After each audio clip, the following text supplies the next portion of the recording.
नमस्कार, मैं दीपक शर्मा, मेरे यूट्यूब मंच पर आपका स्वागत है। दोस्तों, बिहार से जो बड़ी खबर आ रही है वो बीजेपी के लिए बिल्कुल अच्छी नहीं है। और खबर ये है कि एनडीए में यानी बीजेपी के अलायंस में झगड़े बढ़ते जा रहे हैं, घमासान बढ़ती जा रही है। और खासकर सीटों को लेकर जो बीजेपी के मेन पार्टनर्स हैं उनके बीच में तलवारें खिंची हुई हैं। वो चाहे नीतीश कुमार हो, चिराग पासवान हो, उपेंद्र कुशवाहा हो, जीतन राम मांझी हो, जिनकी बैसाखियों पर मोदी चल रहे हैं, बैसाखियां ही आपस में टकरा रही हैं सीटों को लेकर। अब इस इमरजेंसी सिचुएशन से निपटने के लिए मोदी और शाह के पास कोई ठोस हल नहीं है और वक्त हाथ से निकल रहा है।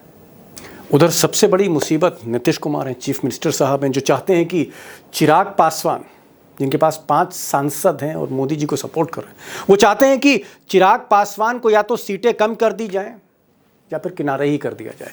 और इसके अलावा जीतन राम मांझी और उपेंद्र कुशवाहा, ये भी 2 अहम पार्टनर हैं मोदी और शाह के, ये भी मुंह फुलाकर बैठे हैं क्योंकि इनको मनचाही सीटें नहीं मिल रही। लेकिन इससे बड़ी मुसीबत ये है कि बीजेपी के भीतर भी घमासान है। कई ऐसे सिटिंग एमएलए हैं, मौजूदा विधायक हैं, जो बीजेपी छोड़कर आरजेडी का रुख कर रहे हैं। इसमें सबसे प्रमुख विधायक, हैवीवेट मिश्री लाल यादव हैं, सिटिंग एमएलए। और आज इन्होंने मोदी और शाह को शॉक दे दिया। इन्होंने कहा कि बीजेपी पिछड़ा विरोधी पार्टी है, दलित विरोधी पार्टी है। मैं पिछड़े वर्ग से आता हूं, मेरा अपमान किया जा रहा है ऊपर से नीचे तक, और इसलिए मैं पार्टी से इस्तीफा देता हूं। और इस्तीफा उन्होंने दे दिया। को कहना चाहता हूं, जो आज के तारीख में मेरा भारतीय जनता पार्टी से इस्तीफा हो रहा है, उसके सभी पदों से इस्तीफा कर रहा हूं। भारतीय जनता पार्टी पिछड़ा विरोधी है। मैं पिछड़ी जाति में जन्म लिया हूं और वहां और जो नेतृत्व है उसका हम पर अपमान करने के लिए संरक्षण प्राप्त। अब दोस्तों, कोई पिछड़ा वर्ग का हो, दलित वर्ग का हो, सिटिंग एमएलए हो, बीजेपी का हो, सीधे सीधे आरोप लगाते कि हमारा अपमान हो रहा है, बीजेपी दलित विरोधी पार्टी है, और वो इस्तीफा देते, सिटिंग एमएलए इस्तीफा दे दे। और कई और विधायक जो पिछड़े वर्ग के हैं वो मिश्री लाल यादव के संपर्क में हो, तो सोचिए संकट कितना भारी है मोदी शाह के लिए, उस बिहार में जहां जातियों के मायने कुछ और ही होते हैं। लेकिन इससे बड़ी मुसीबत, इससे भी बड़ी मुसीबत ये शख्स पैदा कर रहे हैं मोदी जी के लिए, शाह साहब के लिए। और ये जो प्रशांत किशोर हैं, जिन्होंने धूम मचा रखी है, जहां जाते हैं वहां भीड़ पीछा करती है। और इनकी तो अब रेटिंग्स भी सुधर रही हैं। जो मुख्यमंत्री बनने के चांसेस हैं वो नीतीश से ज़्यादा बताए जा रहे हैं, हालांकि तेजस्वी से काफ़ी कम है। प्रशांत किशोर ने एक बड़ी मुसीबत, एक नई मुसीबत खड़ी कर दी है, क्योंकि आज मेरी कुछ पत्रकारों से बात हो रही थी और उनका ये कहना है कि प्रशांत किशोर 1-2 दिन में एक बड़ा खुलासा करने जा रहे हैं, एक ताज़ा खुलासा करने जा रहे हैं, जिसमें बीजेपी के कई बड़े नेता, उनके भ्रष्टाचार की पोल खोलने जा रही है। सोचिए, चुनाव के बीचों बीच बीजेपी पर एक और बड़ा खुलासा। 2 से 3 दिनों के अंदर प्रशांत किशोर भ्रष्टाचार के खिलाफ जो उनका मुहिम है, 3 दिनों के अंदर एक बार उसकी एक सीरीज फिर जारी होने वाली है, जिसमें भाजपा के बड़े नेताओं के नाम एक बार फिर से होगा। अब दोस्तों, जो बड़ा सवाल है वो ये है कि क्या मोदी और शाह अपने ही बुने हुए जाल में फंसते चले जा रहे हैं? मोदी जी के चाणक्य अमित शाह ने जो बिसात बिछाई थी चुनाव की, वो बिसात ही पलट दी खुद अपने हाथों से। क्या ऐसा है? और क्या ये बात सही है कि अमित शाह ने जो वायदे किए थे, चाहे वो चिराग पासवान से किए हों या फिर उपेंद्र कुशवाहा से किए हों या जीतन राम मांझी से किए हों, कि हम आपको इतनी सीट देंगे, हम आपको 40 सीट देंगे, दे रहे हैं आप 30 से भी कम, या हम आपको 15 सीट देंगे और दे रहे हैं 10 से कम, क्या इस तरह के वायदे जो अमित शाह ने किए थे अपने सहयोगी पार्टनर से, अपने सहयोगी दलों से, क्या उसको निभा नहीं पा रहे हैं, पूरा नहीं कर पा रहे हैं? और आप कह सकते हैं कि एक तरह का ट्रस्ट डेफिसिट है, भरोसे की कमी दिखाई देती है। और इस वजह से एनडीए जो एक मजबूत टीम की तरह उतरनी चाहिए थी मैदान में, वो आज एक कमज़ोर टीम दिख रही है। राहुल और तेजस्वी के आगे, महागठबंधन के आगे, टीम में जो यूनिटी होनी चाहिए थी उसमें क्रैक्स दिख रही, दरारें दिख रही हैं।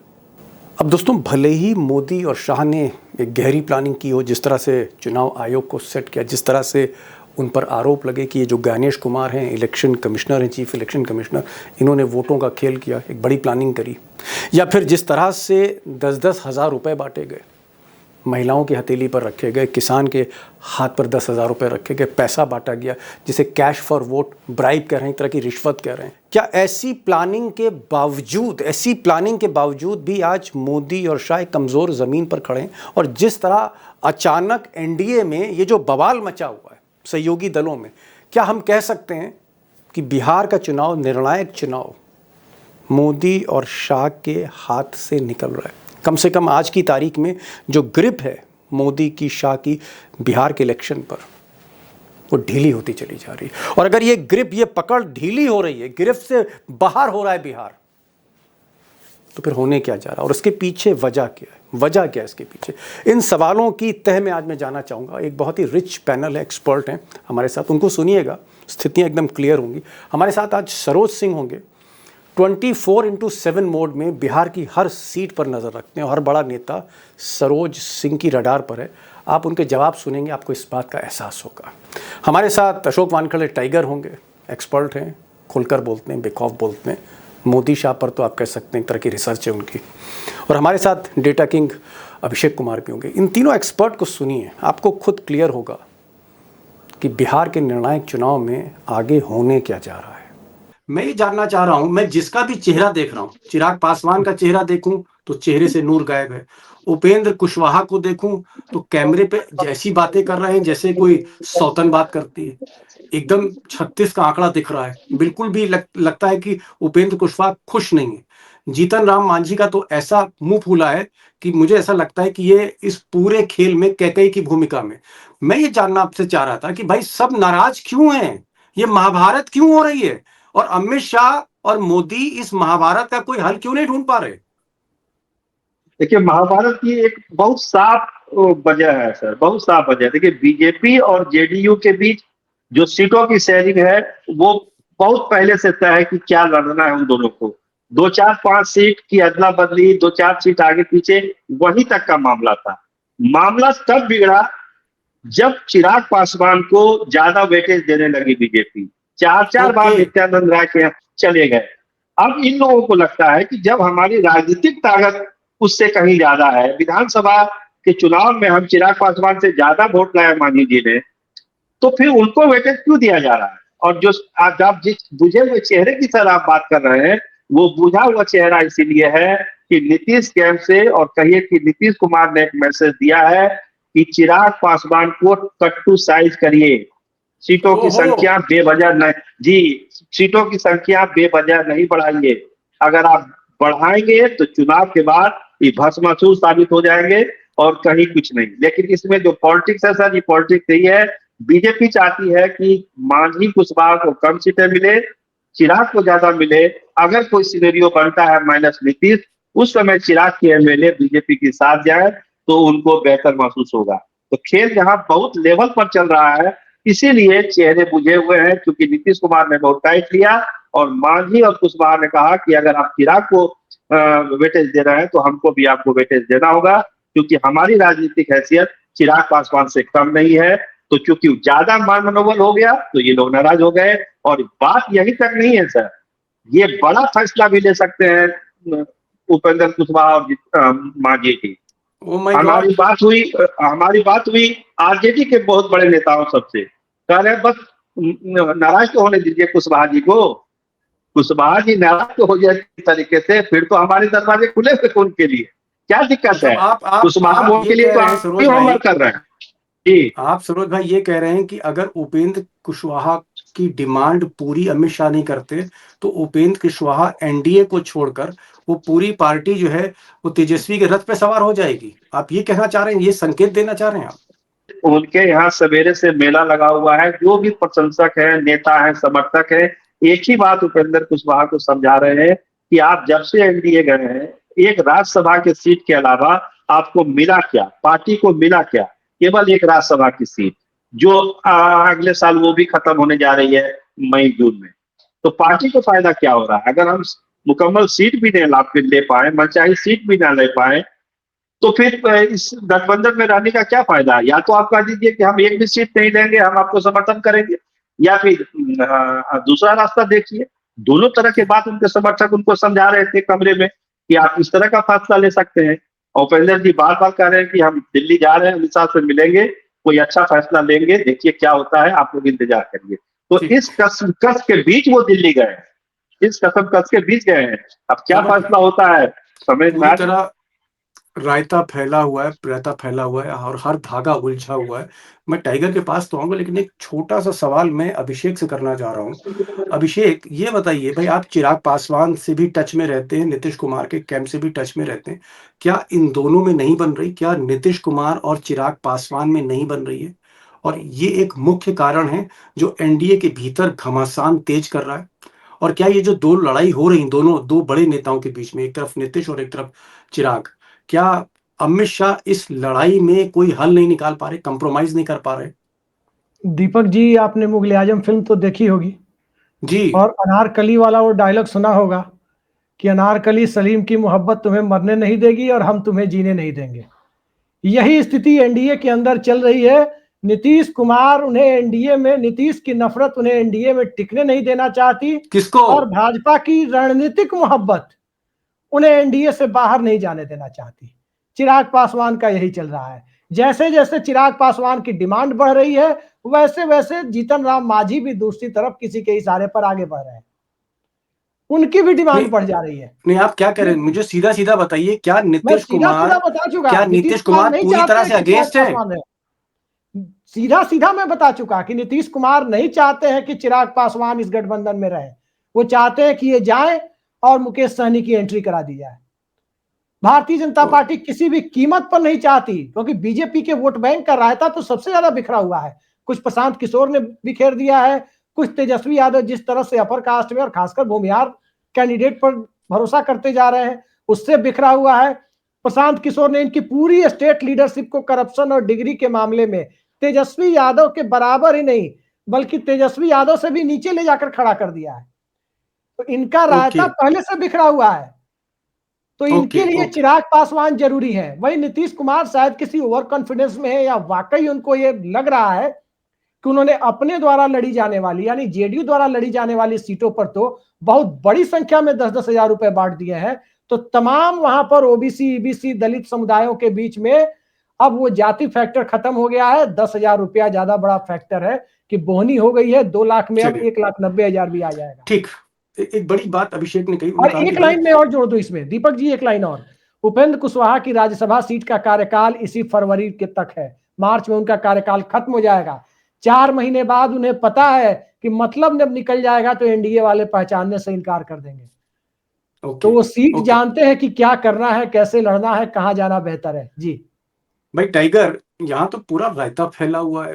चिराग पासवान और नीतीश कुमार में तलवारें खींची हुई हैं। उधर उपेंद्र कुशवाहा मुंह फुलाए बैठे हुए हैं। उनको लगता है कि भाई ये दूध में जैसे मक्खी को बाहर करते हैं, चुनाव खत्म होने के बाद गुजरात लॉबी उनका वो हाल करेगी। तो जो अमित शाह हैं, जिनके पास सीबीआई है, ईडी है, अडानी है, अंबानी है, सारा सिस्टम है, थैली है, झोला है, पुलिस है, सब कुछ है, सारा सिस्टम लेके अमित शाह बैठे हैं और अपनी एनडीए में मसला हल नहीं कर पा रहे। क्या ये रायता इतना फैल गया है कि अमित शाह की अब बस का नहीं? सिंपल भाषा में कहूं दीपक भाई, तो शिकारी अपने जाल में खुद फंस गया है।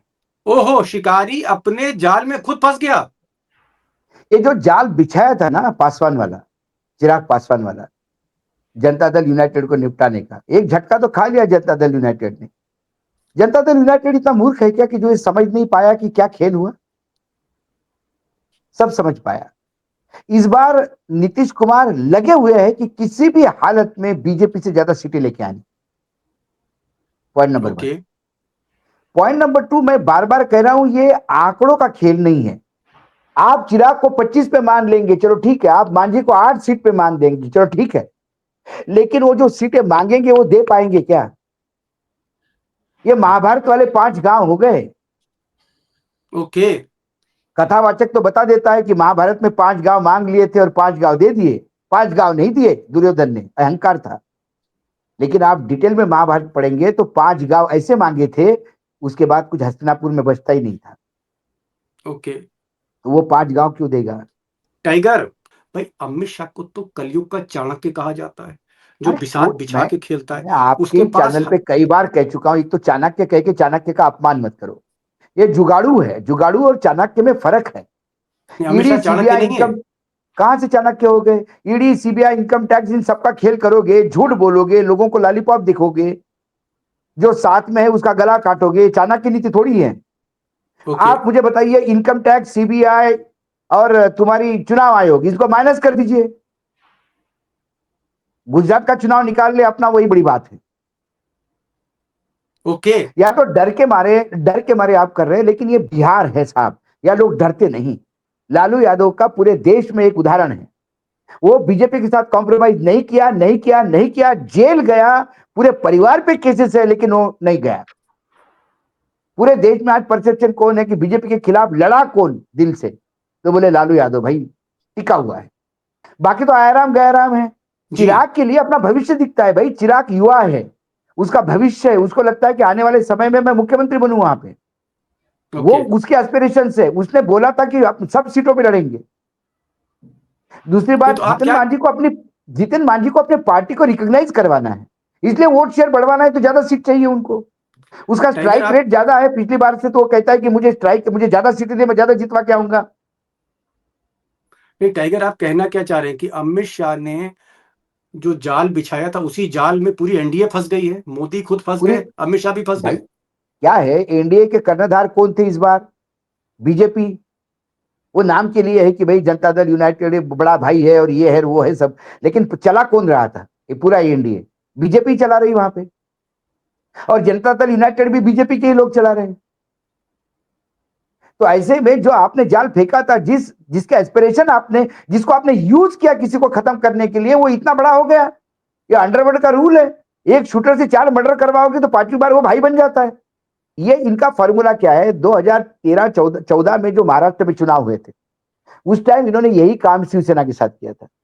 शिवसेना के साथ आखिरी दम तक, मतलब अब फॉर्म भरने के लिए 1 दिन बचा है, तब तक सीटों का बंटवारा नहीं किया। और फिर उठ गए शाम को कि नहीं, अब बिल्कुल नहीं जम रहा है, आप अपना लड़ो, हम हमारा लड़ेंगे। बीजेपी ने पहले से तय कर लिया था अपना लड़ेंगे। उनके पास 280 सीटें थी, उम्मीदवार थे। अरे इनके पास तो उम्मीदवार भी नहीं थे शिवसेना के पास। लेकिन देखिए, खोने के लिए क्या है आज?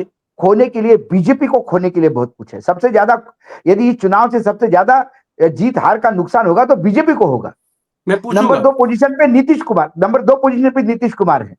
चिराग, मांझी, इन लोगों का कितना खोएंगे और क्या पाएंगे? फिर लड़ेंगे 5 साल बाद। ठीक, लेकिन ये रिस्क क्या बीजेपी लेगी क्या? मैं बार बार कहता हूं, ये गुजरात नहीं है, बिहार है। ये महाराष्ट्र नहीं है, बिहार है। ये उत्तर प्रदेश नहीं, ये बिहार है। हर राज्य की तासीर अलग होती है, हर राज्य के गुट अलग है, हर राज्य का कास्ट बिहेवियर अलग है। ये गुजरात नहीं, ये बिहार है, और बिहार में कई बार गच्चा खा चुके हैं अमित शाह। 2015 इसका बहुत बड़ा उदाहरण था। सरोज जी, ये मुझे बताइए, मान लीजिए ये मसला ऐसे ही चलता रहता है, कभी चिराग को समझाया जा रहा है, कभी उपेंद्र कुशवाहा को समझाया जा रहा है, कभी नड्डा बात कर रहे हैं तो कभी अमित शाह फोन कर रहे हैं, ये सब मसला चलता रहता है। उधर सामने जो प्रशांत किशोर खड़े हैं, जिनकी रैलियों में, सभाओं में भीड़ जुट रही है, क्या प्रशांत किशोर भी एक बड़ा खतरा है अमित शाह मोदी के लिए? क्या बीजेपी को प्रशांत किशोर डेंट कर रहे हैं? मैं ये जानना चाह रहा हूं आपसे। और डेंट कर रहे हैं तो कितना डेंट कर रहे हैं? आपको बताएं सर, हम 2 से 3 दिनों के अंदर प्रशांत किशोर भ्रष्टाचार के खिलाफ जो उनका मुहिम है, 3 दिनों के अंदर एक बार उसकी एक सीरीज फिर जारी होने वाली है, जिसमें भाजपा के बड़े नेताओं के नाम एक बार फिर से होगा। बड़ी बात और आप कह इस रहे हैं, बार कहा जाए, आप कह रहे हैं कि प्रशांत किशोर और भी जबरदस्त विस्फोटक खुलासा करने जा रहे हैं बीजेपी के खिलाफ। जी, वहां के नेताओं से जो मेरी बात हुई है कल रात, वो कह रहे थे कि 2-3 दिन रुक जाइए, एक नई सीरीज आ गई है, उसको हम लोग रिलीज करने वाले हैं। एक चीज उन्होंने कहा कि उसमें हो सकता है कि आरजेडी के भी कुछ लोगों के लिए वो कुछ करेंगे, लेकिन ज्यादा फोकस जो है वो बीजेपी का ही होगा। तो ये सबसे डरे हुए हैं, भाजपा के लोग इस सबसे डरे हुए हैं। और एक बात की चर्चा जो हम लोग बार बार कर रहे हैं कि जो वोटर बीजेपी का है, वही वोटर प्रशांत किशोर का भी है, और वो वोटर डेल्ट हो रहा है, प्रशांत किशोर उसको डैमेज कर रहे हैं। भाजपा घबराई हुई है। एक तो इनफाइटिंग है भाजपा के अंदर, मुख्यमंत्री के चेहरे को लेकर इनफाइटिंग है, पार्टी में ज्यादा अपने अपने लोगों को टिकट देने की होड़ मची हुई है, कोई अपना सीट क्लियर करने के लिए पार्टी का नुकसान कर रहा है, चिराग पासवान की मान मनोबल कर रहा है, फिर किसी की मान मनोबल कर रहा है। पार्टी की चिंता किसी को नहीं है, इंडिविजुअल चिंता हो रही है। और यही वजह है कि बीजेपी यहाँ पर एकदम डिफेंसिव मोड में है। जो पार्टी इतनी बड़ी पार्टी और अभी सत्ता में भी थी, और जो तेवर था वो तेवर अब डाउन है। आपने जैसे कहा कि नीतीश को, चिराग पासवान का जो चेहरा झुका हुआ था, आप भाजपा के किसी नेता को चेहरे को देख लीजिए, बिहार के नेता को, सबके चेहरे सूखे हुए हैं।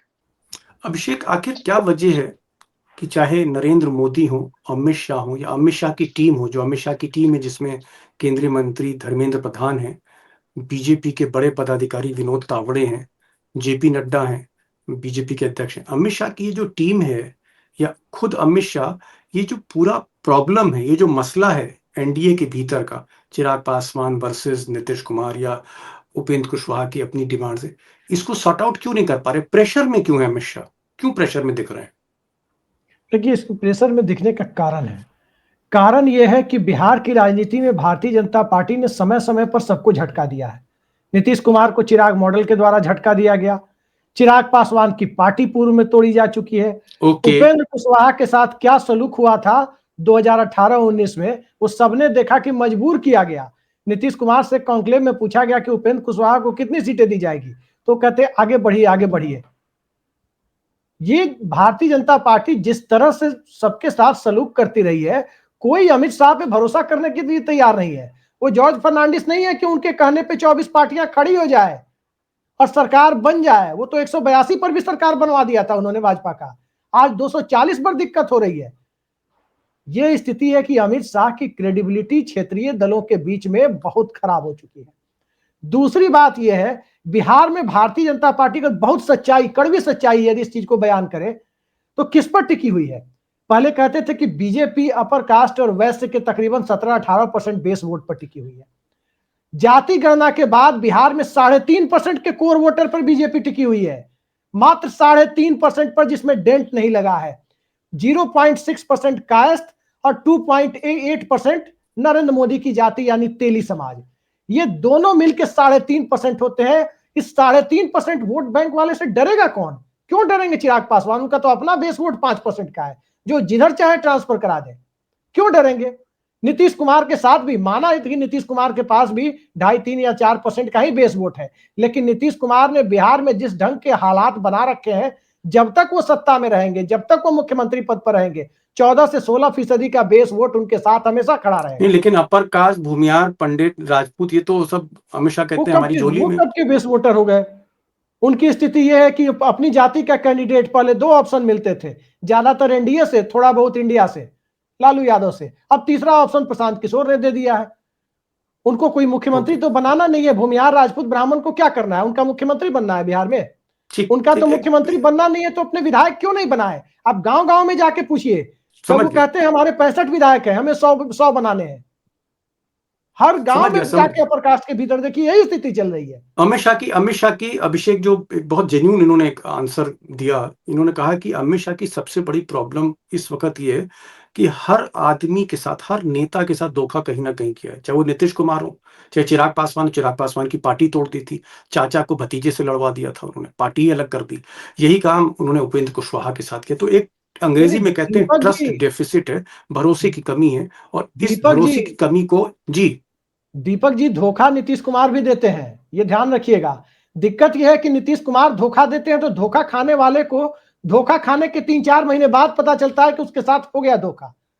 अमित शाह सामने से धोखा देते हैं, पता चल रहा होता है कि धोखा दिया जा रहा है, जैसे चिराग मॉडल में हो रहा है। जी टाइगर, फाइनल क्वेश्चन मैं आप ही से पूछ रहा हूं भाई। ये तो ऐसा मुझे लग रहा है कि एनडीए में जो दरार है गहराती जा रही है। भले ही सीटें दे दें भाई, अमित शाह के पास तो सारा सिस्टम है, तो कहीं ना कहीं चिराग पासवान भी मान जाएंगे प्रेशर में, मांझी भी मान जाएंगे। चलिए, अगर ये सब मान भी गए तो जो धागा है उसमें गांठ तो पड़ ही जाएगी, कहीं ना कहीं टीम की जो यूनिटी है वो टूटेगी। मैं ये आपसे पूछ रहा हूं कि मान लीजिए अगर ये हालात और बदतर होते हैं, एनडीए के लिए हालात और बदतर होते हैं, तो क्या अगर बिहार हाथ से निकल गया मिस्टर मोदी के, मिस्टर शाह के लिए, तो वाकई मुसीबत खड़ी हो जाएगी मिस्टर मोदी के लिए? बिल्कुल मुसीबत खड़ी हो जाएगी। दूसरी बात है कि बिहार यदि हाथ से निकल गया तो महाराष्ट्र में आवाज निकलना शुरू हो जाएगी। कई चीजें हैं, कई जगह उतरेंगे। और जैसा कि अभिषेक ने बिल्कुल पॉइंट आउट किया डेफिसिट है, ट्रस्ट डेफिसिट। वो डेफिसिट सिर्फ बिहार में नहीं है, बिहार में तो अभिषेक ने यूं गिनवाया। मुझे एक राज्य बताइए जहां बिहार बीजेपी ने 2014 के बाद ही खेल नहीं किए।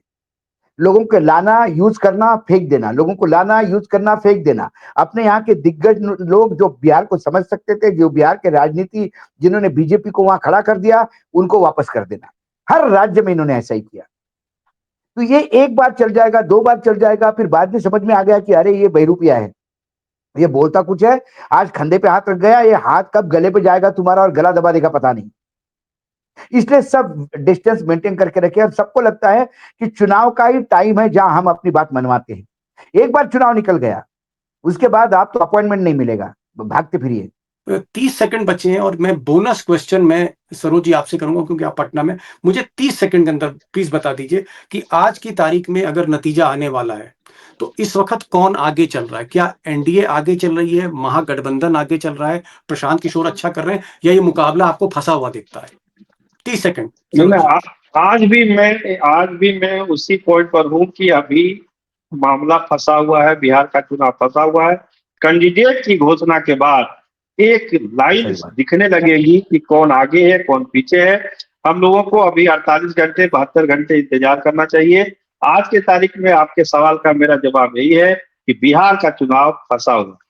चलिए, सरोज जी ग्राउंड जीरो से रिपोर्टिंग कर रहे हैं। उन्होंने कहा कि 48 घंटे बाद या 72 घंटे बाद मैं ज़्यादा बेहतर स्थिति में होऊंगा जब लिस्ट आउट हो जाएगी कैंडिडेट्स की। लेकिन आज की तारीख में चुनाव फंसा हुआ है। टाइगर ने एक बड़ी बात कही। टाइगर ने कहा कि ये एक ऐसा चुनाव है जहां आरएसएस और बीजेपी के बहुत से ऐसे नेता सोच रहे हैं कि बिहार बीजेपी के हाथ से निकल जाए, क्योंकि सबको हिसाब चुकाना है। और एक बात अभिषेक ने कही कि अमित शाह जो चाणक्य हैं, बीजेपी के जो चाणक्य हैं, उनको दिक्कत इस वजह से हो रही है क्योंकि हर सहयोगी दल के साथ कोई ना कोई खेल छल किया उन्होंने। कहीं ना कहीं ट्रस्ट डेफिसिट है, कहीं ना कहीं भरोसे की कमी है। देखिए आगे क्या होता है, हम इंतजार करेंगे 72 घंटे का। टाइगर, आपने समय निकाला, आज बहुत बोल्ड आप बोले हैं। ईश्वर से मेरी प्रार्थना है सब कुछ सकुशल रहे आपके साथ। अभिषेक जी आप आए, आपने समय निकाला, अपना शो छोड़ के हमारे शो पे आए, बहुत बड़ी बात है। और सरोज जी आपका भी बहुत बहुत शुक्रिया। Thank you so much for joining this programme.